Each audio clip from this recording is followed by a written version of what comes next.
साईलीला मासिक 1925 अंक 6. डॉक्टर हरी बापूराव शिरसाठे यांचा अनुभव. तारीख 31/7/25. श्री सद्गुरू साईनाथ बाबा प्रसन्न. धावनी भक्त व्यसन हरिसी दर्शन देसी त्याला हो.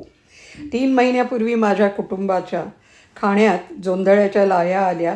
त्या बऱ्याच खाण्यात आल्यामुळे दुसऱ्या दिवशी जुलाब व वांत्या होऊ लागल्या. अजीर्णामुळे हे झालं असं समजून तिने एक दिवस लंघन केलं, परंतु त्यांनी काही एक फायदा न होता उलट दुसऱ्या दिवशी हातापायावर व तोंडावर सूज आली व संध्याकाळपासून साऱ्या अंगाचे सांधे दुखू लागले. शेकणे वगैरे सर्व उपाय केले, परंतु काही एक फायदा न होता प्रकृती जास्त बिघडली. त्यानंतर दुसऱ्या दिवशी अंथरुणावर देखील या अंगावरून त्या अंगावर होता येईना. कर्मधर्म संयोगाने माझे एक डॉक्टर मित्र त्या दिवशी तेथे आले व त्यांनी प्रकृती पाहून पोटास घेण्यास व सांध्यावर चोळण्यास अशा थमामा दुबे हे तिथे होते. त्यांनी सांगितलं, औषध देऊ नका, नुसते बाबांचे तीर्थ पोटात देत जा व उदी अंगास लावत जा, त्या योगाने आराम पडेल. त्यांनी सांगितल्याप्रमाणे दिवसातून 1-2 वेळा उपचार घरातील मंडळींनी केला. नित्यनेमाप्रमाणे तो गुरुवारचा दिवस असल्यामुळे मी गुरुमूर्ती काशीनाथ मामांच्या घरी बाबांच्या भजनासाठी गेलो. पहाटे 3 वाजता परत आल्यावर समजले की कुटुंबाची प्रकृती रात्री 12 वाजल्यापासून फारच बिघडून जीव घाबरा होऊ लागला आहे. हे समजल्याबरोबर मी बाबांची उदी घेऊन तिचे अंगास गुरुमाऊली धाव व भक्ताचे संकट निवारण कर असे म्हणून मोठ्या भक्तीने व प्रेमाने लावली. तीर्थ उदी पिण्यास दिली. महदाश्चर्याची गोष्ट ही की जिला 2 दिवसापासून उठवत व बसवत नव्हतं, ती उदी लावल्यापासून 2 मिनिटात एकदम अंथरुणावर उठून बसली आणि खाण्याला मागू लागली. पहाटेच स्वप्नामध्ये बाबांनी तिला दर्शन देऊन सांगितलं की माझे ठिकाणी पूर्ण निष्ठा ठेवून सबुरी धर, तुला सुख होईल. दुसऱ्या दिवसापासून कोणतेही औषधोपचार न करता नुसत्या उदीने प्रकृती सुधारत चालली. एकाच वेळी बाबांनी आपल्या अतर्क्य लीलेने गुरुवर्य काशीनाथ मामांचा शब्द खरा करून माझ्या हाताला यश देऊन एक निष्ठा ठेवल्यास कसा चमत्कार होतो हे दाखवून कुटुंबाची निष्ठा दृढतर करण्यास दर्शन देऊन आशीर्वाद दिला. असे अनेक अनुभव माझी गुरुमाऊली मला वारंवार दाखवित आहे. जैसी जयाची दर्शनोत्कंठा, जैसा भाव तैसी निष्ठा, सानंदानुभव पराकाष्ठा, दासानुदासा लाधली. माझी बदली पुण्याहून धुळ्याला झाली. धुळ्यास येण्यापूर्वी थोडे दिवस अगोदर मुलीच्या लग्नासाठी रजा घेतली होती. पुण्याहून निघण्याच्या वेळी मी आमच्या साहेबाच्या ऑफिसात विचारपूस केली की मला 8-10 दिवसानंतर 4-5 दिवसाची रजा मिळेल का, परंतु इतक्या लवकर पुन्हा रजा मिळणे शक्य नाही असं सांगण्यात आलं. माझा संकल्प शिर्डीत जाऊन बाबांचे दर्शन घेण्याचा झाला होता व त्याप्रमाणे मी रोज बाबांच्या तस्बिरीपुढे हात जोडून प्रार्थना करीत असे की गुरुपौर्णिमेला मला शिर्डीला घेऊन जा.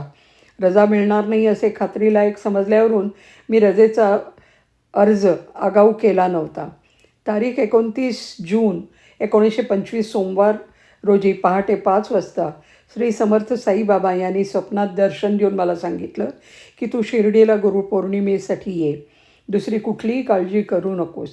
नंतर मी रिप्लाय पेड तयार करून 5 दिवसाची रजा मागितली व ती श्री साईनाथ कृपेने मिळाली. यावरून बाबा आपल्या पूर्ण भजनी लागलेल्या भक्तांचे मनोरथ कसे पूर्ण करतात आणि त्यांचे कसे सौख्यानंदानुभव देतात हे दिसून येईल. शिर्डीहून परत निघण्याच्या पूर्वी एक दिवस मी मशिदीमध्ये बाबांचे दर्शनाला गेलो असता तेथे म्हाळसाबाई नावाची एक फार जुनी व एकनिष्ठ व निस्सीम भक्तीने ती बसली होती. तिने मला पाहिल्याबरोबर आशीर्वाद देऊन काही पैसे मागितले. मी थोडे पैसे दिले तरी ती जास्त मागू लागली. मी तिला सांगितलं की मी उद्या जाणार आहे, त्यावेळी देईन. मी निघतेवेळी ती बाई माझ्या टांग्यासमोर आली व पैसे मागू लागली.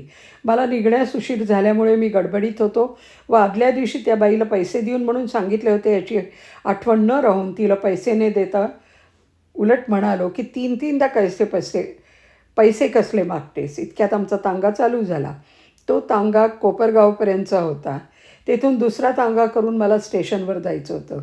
कोपरगावी मी रात्री 12 वाजता पोचलो. स्टेशनवर जाण्यास तांगे पाहिले, परंतु एकही तांगा मला मिळाला नाही. त्यावेळी मला तिथे बराच त्रास होऊन दुसऱ्या दिवशी 4 वाजता गाडी मिळाली. मी मनात विचार करू लागलो की आजपर्यंत बाबांच्या कोणत्याही भक्ताला प्रवासाचा त्रास झालेला ऐकण्यात नाही. मग मला बाबा वारंवार प्रेमाचे सौख्यदायक अनुभव दाखवत असता. या वेळेला त्यांच्या सेवेत काहीतरी कमतरता झाली असेल किंवा काही चूक झाली असेल म्हणून मला असा त्रास सोसावा लागला. मी पुष्कळ विचार केला, परंतु ती चूक माझ्या ध्यानात येईना. कोपरगाव स्टेशनावर मला गाडीत बसायसाठी जागा मिळेना. शेवटी गाडी हलताना मी सेकंड क्लासच्या डब्यात जाऊन बसलो. मनमाड स्टेशनवर गाडी येऊन उभी राहताच तिकीट कलेक्टरने आमचा डबा उघडून सर्वांची तिकीटं तपासली. परंतु बाबांची आघात करणे की त्यांनी मला मुळीच तिकीट विचारलं नाही. मनमाड स्टेशनवर रावसाहेब पुरुषोत्तम बिहारीलाल व्यास मी एका डब्यात बसलो. रावसाहेब पुरुषोत्तम व्यास यांनी वडील गुरुबंधू या नात्याने मला फार उत्तम उपदेश केला व आपला एक चमत्कारिक अनुभव सांगितला. तो असा: आज मी शिर्डीहून निघताना वेडसर माळसाबाई काही पैसे मागण्यास माझ्या अगदी जवळ आली. त्यावेळेस काही गलिच्छ व घाणेरडी अशी तिच्या कपड्यांची घाण आली व माझ्या मनात किळस उत्पन्न झाली. तिला मी काही पैसे दिले. तिने काही आशीर्वादात्मक शब्द बोलून जेव्हा माघारी फिरली तेव्हा तिच्या फिरण्यासरशी जी एकदम वाऱ्याची झुळूक आली ती सुवासिक मोगऱ्याच्या फुलासारखी मला मिश्रित असल्यासारखी होती. बाबांच्या त्या लीलेने माझे मन आनंदाने ओतप्रेत भरून येऊन माझ्या डोळ्यात प्रेमाश्रू आले. इतके ऐकल्याबरोबर आदल्या दिवशी त्या माळसाबाईची अवहेलना मी केली व त्या योगाने प्रवासात मला कसा त्रास झाला हे मनात येऊन मला माझ्या कृत्याबद्दल पश्चाताप झाला व बाबांच्या लीलेचे कौतुक वाटले. झालेली सर्व हकीकत व्यासबाबूंना सांगितली. माझा पुढील सर्व प्रवास फार सुखावह होऊन मला कोणताही त्रास झाला नाही. या अनुभवाने मला असं शिकवले की बाबा निस्सीम व प्रेमळ भक्तीचे भुकेले आहेत. त्यांच्याजवळ राव व रंक हा भेद नाही. म्या अप्रबुद्ध पामराने एका अशा भक्ताची अवहेलना केली म्हणून मला शिकवणुकीसाठी हा अनुभव दाखविला. माझी चूक पदरात घालण्यासाठी व्यासबाबूंना स्वतःचा अनुभव सांगण्यास स्फूर्ती दिली. बाबांची अगाध लीला व भक्ताची ठायी असलेले अलौकिक प्रेम बघून मन साश्चर्यानंदात तल्लीन होऊन जाते. माझे कुटुंब मंगळवार तारीख 21 जुलै 1925 रोजी पहाटेस प्रसूत झाले. बाबांची पूजा व भजन करण्यात कोणत्याही तऱ्हेचा विटाळ वगैरे नसतो असं ऐकण्यात मागे आले होते, म्हणून मी वृद्धी न पाळता बाबांचे पूजन व भजन रोजच्या पाठाप्रमाणे सुरू ठेवले. रात्री बाबांची शेजारती करण्यापूर्वी माझ्या कुटुंबाला थोडी झोप लागली. झोपेत एक स्वप्न पडून त्यात एक दिव्य मूर्ती हातात कमंडलू, एक सोटा व लंगोटी लावलेली अशी आली. त्या ठिकाणी स्त्री पुरुषांचा बराच समुदाय होता. माझ्या कुटुंबाकडे वळून त्या मूर्तीने तिचे डोक्यावर हात ठेवला व सांगितलं की तुम्हा सर्वांचं चांगलं होईल, परंतु तुम्ही जो आज अत्याचार केला तो मला व बाबांना खपत नाही. इतके म्हणून ती मूर्ती जवळच पाण्याचा ओघ होता तिकडे चालली. तिच्या पाठीमागे सौभाग्यवती चालली असता ती मूर्ती अदृश्य झाली व सौभाग्यवती झोपेतून जागी झाली. ती मी शेजारती करण्यासाठी घंटा वाजवू लागलो त्या योगाने जागी झाली. त्याबरोबर तिने निरोप पाठवला की शेजारती करू नका, वृद्धी पाळा. नंतर तिने स्वप्न सांगितलं. दुसऱ्या दिवसापासून ब्राह्मणाकडून पूजा वगैरे करून घेऊ लागलो. बाबा आपल्या भक्ताच्या चुका अशा रीतीने त्यांच्या पदरात घालून त्यांना क्षमा करून सन्मार्गास लावतात.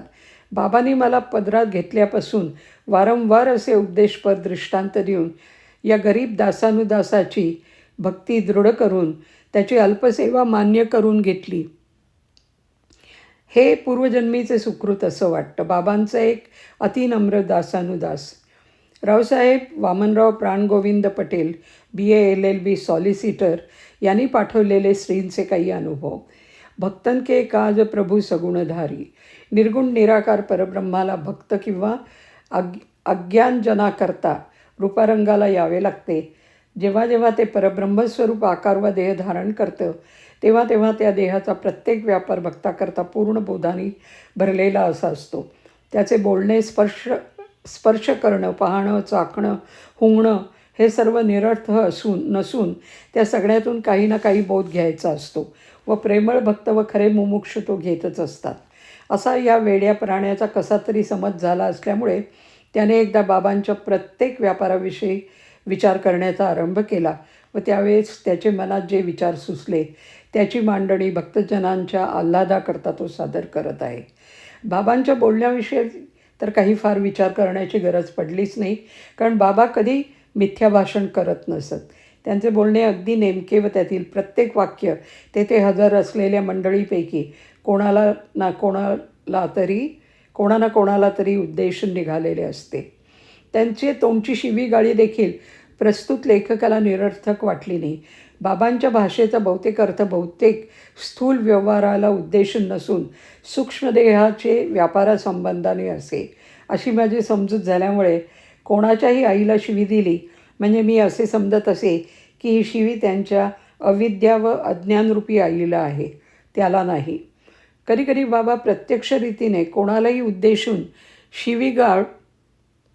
शिवीगाळी न करता ती मोघमपणे करत होते. पण त्याचे कसे काय असा प्रश्न उद्भवल्यास त्याचे समाधान इतकेच की त्या शिव्या गाळ्या सामान्य मनुष्याला न दिसणाऱ्या, परंतु बाबांना व तिथे येणाऱ्या काही योगी लोकांना उघड दिसणाऱ्या मनुष्याला अपाय करणाऱ्या व्यक्तीला म्हणजे राक्षसाला उद्देशून असत, अशी या लेखकाची काही काळाने खात्री झाली. बाबांचे स्पर्श बहुतेक भक्तजनाला उदी देतेवेळी किंवा चरण सेवेच्या वेळी बहुतांना होतच असे.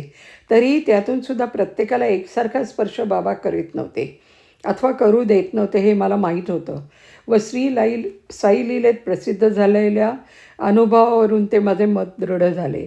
जेव्हा कोणाला काही बोध ठसवायचा असे तेव्हा भक्तांच्या भावाप्रमाणे ते स्पर्श करू देत व कधीतरी स्पर्श करण्यात अडथळाही आणत.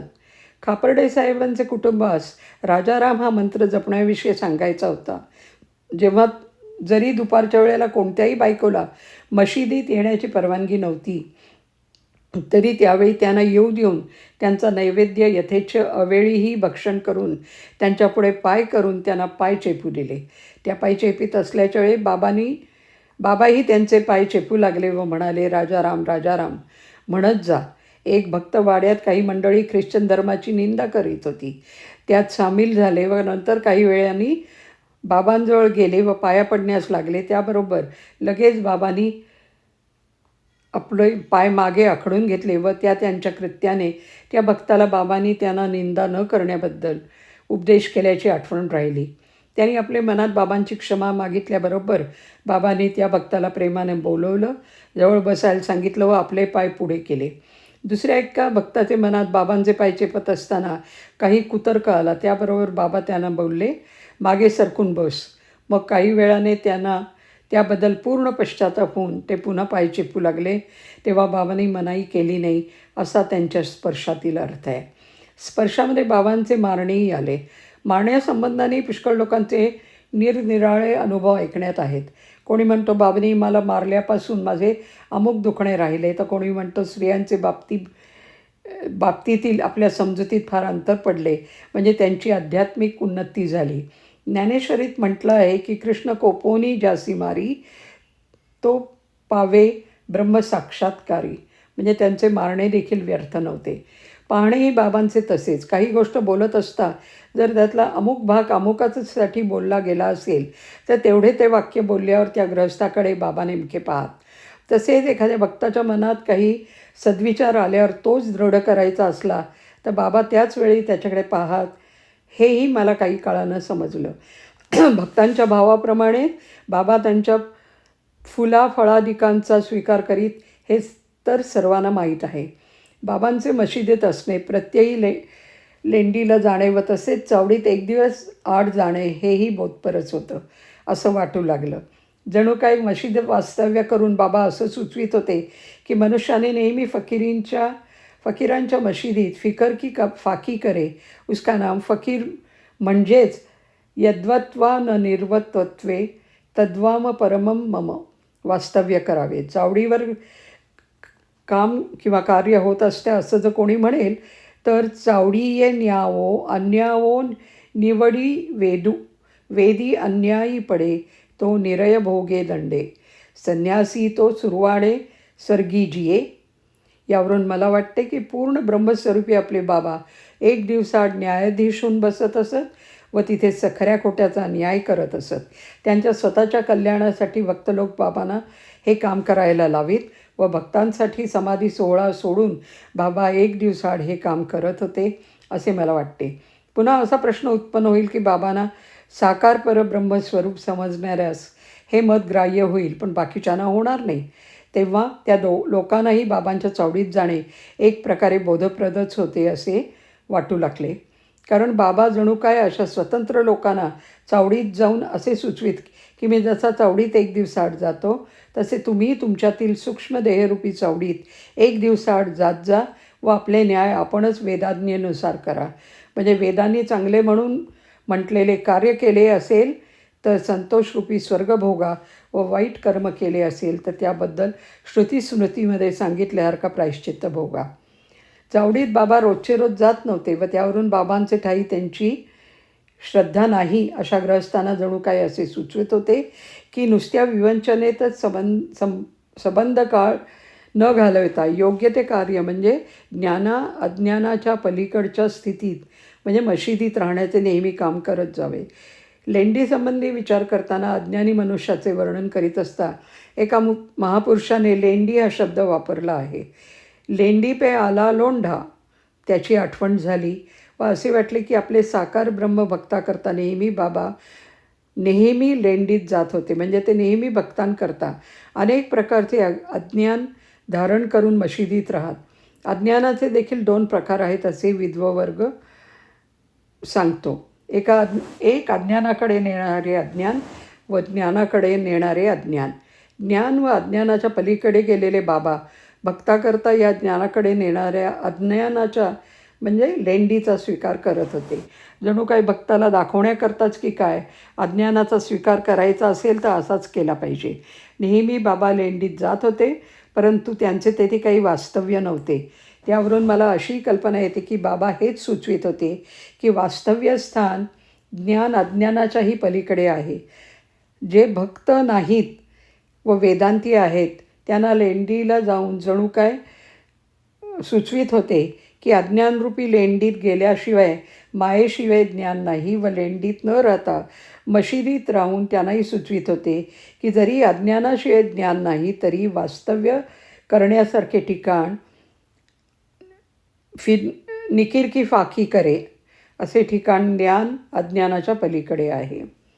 यावरून मला दिसून आले की बाबांचे सर्व व्यापार स्वतःसाठी नसून भक्तांचे बोधासाठीच होते व म्हणूनच तुलसीदास म्हणतात की भक्तन के काज प्रभू सगुणधारी. ते अगदी खरं आहे. श्री सौभाग्यवती छोटूबाई प्रधान यांनी पाठवलेले श्रींचे काही अनुभव. श्री साईबाबांचे दर्शनाचा लाभ होऊन सुमारे 2 वर्ष झाली नसतील तोच श्रीने आमच्या घरातील सर्व माणसांचा जीव आपल्याकडे ओढून घेतला. आमच्या वडिलांच्या हयातीतला एक पिढीजात तेलंगी ब्राह्मण श्री शंकर भक्त अति कर्मठ व प्राण गेला तरी अधर्म न करणारा असा आहे. त्याला आम्ही रात्रंदिवस घरात नेऊन घेऊन तो रात्रंदिवस श्री शंकराच्या एकादशण्या करून मुलात त्रिकाळ तीर्थ देत असे. त्या ब्राह्मणाच्या स्वतःच्या नित्यनेमाच्या काही एकादशण्या असत. त्यामुळे त्या ब्राह्मणास प्रातःकाळपासून रात्री 9-10 वाजेपर्यंत विसावा म्हणून मिळत नसे. पण तो श्री शंकराचा निस्सीम भक्त असल्यामुळे त्याचा तो काळ सर्व आनंदात जातो असे त्याला वाटत असे. वर सांगितल्याप्रमाणे बाबांचे दर्शन घेऊन 2 वर्ष झाली असतील व आमचा एक मुलगा सुमारे 1 वर्षाचा असेल. अशावेळी वरील माधव भटजी तेलंगी यांचा शंकराचा रुद्राभिषेक चालू असताना एके दिवशी पुन्हा त्या मुलाची प्रकृती बिघडलेली दिसल्यावरून त्या भटजीच्या मनात असा संशय आला की मी तर एवढी श्री शंकराची आराधना करतो पण हे लोक मुसलमानाला भजतात त्यामुळे शंकराचा कोप होतो यात संशय नाही. असे विचार त्याचे मनात येऊन ते मनातल्या मनात आम्हावर नाराज झाले व झोपले. जेव्हा रात्रीच्या वेळेला मुलाच्या दुखण्याचा फार जोर होईल तेव्हा आम्ही त्या ब्राह्मणास उठवीत असू. त्याप्रमाणे त्या रात्री आम्ही त्यांना उठवण्याकरता खाली येणार इतक्यात तेच वर आले व पाहता तर नेहमीप्रमाणेच आहे. ते लगेच श्रीबाबांच्या तस्विरीपुढे बसले व म्हणू लागले की जर हे मला पडलेले स्वप्न खरं असेल तर या मुलाचा ताप आत्ताच 5 मिनिटाचे आत उतरून तो उद्या खाली येऊन खेळला व काही खाल्ले व या मुलास काही झाले नव्हते असे जर सर्वांस वाटले व डॉक्टरनी आता माझी गरज नाही असं सांगितलं तर मी तुमच्या तस्विरीपुढे तात्काळ लोटांगण घालीन व 15 दिवसाच्या आत तुमच्या दर्शनाला शिर्डीला येईन व 108 रुपये दक्षिणा देईन असा नवस करून स्वप्न आम्हाला सांगू लागले. ते असे: एक मुसलमान श्री साईबाबांप्रमाणे ज्याचा वेश, ज्याने हातात एक मोठा सोटा धारण केला आहे, असा माझ्या पलंगाजवळ आला व मला उठवून माझे समक्ष माडीचा जिना चढू लागला. शेवटचा टप्पा करून मला दटावून म्हणतो, तू काय समजतो, हे घर माझे, मुले देणार मी आहे? तुला काय वाटतं की तू त्या मुलास बरं करणार? तो मुलगा माझा आहे हे तुला दाखवतो. असे म्हणून तो मुसलमान वर माडीवर गेला व मी जागा झालो तो तसाच हा वर आलो. म्हणून मी बाबूची प्रकृती आता पाहिल्यावर एकदम स्फूर्तीने हा नवस केला आहे. तुमचे बाबा जर खरे असतील तर प्रचिती दाखवतील व मीही त्यांना एक सिद्ध पुरुष असे मानून तुमच्याप्रमाणे भजेन. त्याप्रमाणे एका तासात आत ताप वगैरे साफ निघून मुलगा हुशार होत चालला. कारण तापात त्याला खोकल्याने इतके बेजार केलं होतं की त्याला दमा सुरू झाला होता. तरी पण खोकला व ताप दोन्ही एकदम नाहीसं होऊन बाबांनी आपली प्रचिती त्वरित दाखवली व त्या ब्राह्मणाची पक्की खात्री झाली की हे बाबा मुसलमान नसून कबीराप्रमाणे अवतारी पुरुष आहेत. तेव्हा त्याने नवसाप्रमाणे तसबिरीपुढे साष्टांग लोटांगण घातलं व 15 दिवसाचे आत ते शिर्डीला दर्शनाला गेले. बाबांचा दरबार भरला होता. ब्राह्मणाला पाहून बाबा म्हणाले, हा मला कुत्रा मांजर व मुसलमान म्हणतो. हे म्हणता क्षणीच ब्राह्मणाने पायावर शीर ठेवलं व मनात धरलेली दक्षिणा दिली. स्नान करून पूजेला गेले तेव्हा माधवराव देशपांडे त्यांच्याबरोबर तेथे होते. माधवराव ब्राह्मणाला म्हणाले, हा भटजी घ्या तुमची पूजा उरकून. तेव्हा माधवरावांना बाबा म्हणाले, श्यामा हा माझी रोज रोज कितीतरी पूजा करतो. पूजा करताना ब्राह्मणाने आपल्या मनात असा संकल्प केला की हे साधव, तुझी मला जसे बाबूच्या आरोग्याच्या कामी पावलात तसेच जर मला पुत्र संतान नाही म्हणून आजपासून 1 वर्षाच्या आत मला जर पुत्र झाला तर अशीच दक्षिणा मी पुन्हा येथे येऊन तुम्हाला देईन व माझ्या मनातले दुसरे एक कार्य सिद्धीस नेले तर आणखी दसपट दक्षिणा आपणास अर्पण करीन. हे विचार त्या ब्राह्मणाच्या मनात आल्याबरोबर पूजा करता करता बाबा मुद्दाम ब्राह्मणाला म्हणतात, अरे काही दक्षिणात देतोस का? त्यावेळी माधवराव बाबांना म्हणाले, काय देवास, सकाळी धूळ दर्शनीच या ब्राह्मणाने तुला रगड दक्षिणा दिली ना, तरी पण त्याच्यापाशी आणखी दक्षिणा मागतोस, हे काय? बाबा श्यामाला म्हणाले, अरे सकाळी काही त्याने फारच थोडी दक्षिणा दिली, आता तर त्याने भक्कम दक्षिणा दिली आहे. त्याचा बोध अर्थात माधवरावांना काही झाला नाही, पण माधव भटजीस अति आनंद झाला व मनात समजले की माझे दुसरे दोन्ही नवस हा संत सिद्धीला खात्रीने नेणार. त्याप्रमाणे 1 वर्षाचे आत माधव भटजीस पुत्र संतान झाले व ते त्यापुरता नवसही फेडून आले व त्या प्रचितीनंतर श्री साईबाबांचा फोटो त्यांच्या गावी त्यांचे वडील बंधूचे दत्त मंदिर आहे त्या दत्ताच्या मूर्तीपुढे ठेवून त्या मुसलमानी वेश धारण केलेल्या फोटोची पूजा तेलंगणात दत्ताच्या देवळी केली जात आहे. संस्थांच्या कायम फंडाच्या दृष्टीने माधव भटजींचा राहिलेला नवस श्री साईबाबा केव्हा सिद्धीस नेतात ते पाहावे असे संस्थांचे काही चालकांच्या मनात येणं साहजिक आहे. अति कर्मठ ब्राह्मणास त्याच्या श्रद्धेप्रमाणे प्रचिती दाखवून त्याच्या तोंडी नेहमी बाबा काय करतील ते खरे असे उद्गार ऐकून अर्थात श्रीमाय माऊलीचे अत्यंत कौतुक वाटते. नाशिकचे भाऊसाहेब धुमाळ वकील हे महाराजांचे फार जुने व एक निस्सीम भक्त आहेत.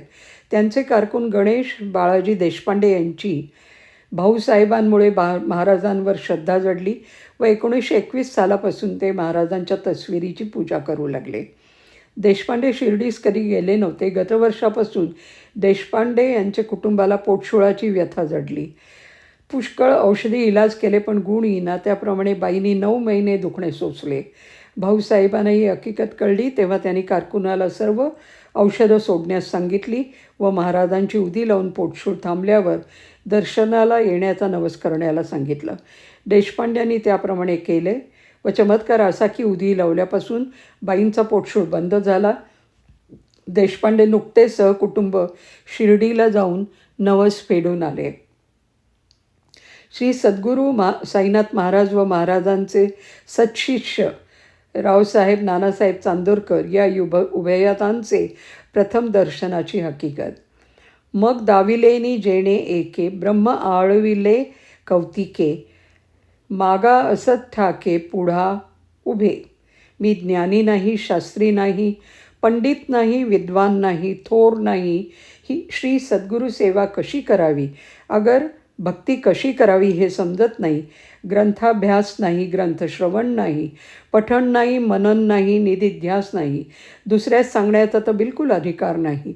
फक्त संस्कृती मोहजालात गुरफटून गेलेला आता एवम बाबांच्या चरणारविंदरज कणाचा कृपा भिक्काक्षी या कश्चित अति नम्र दासानुदास आहे.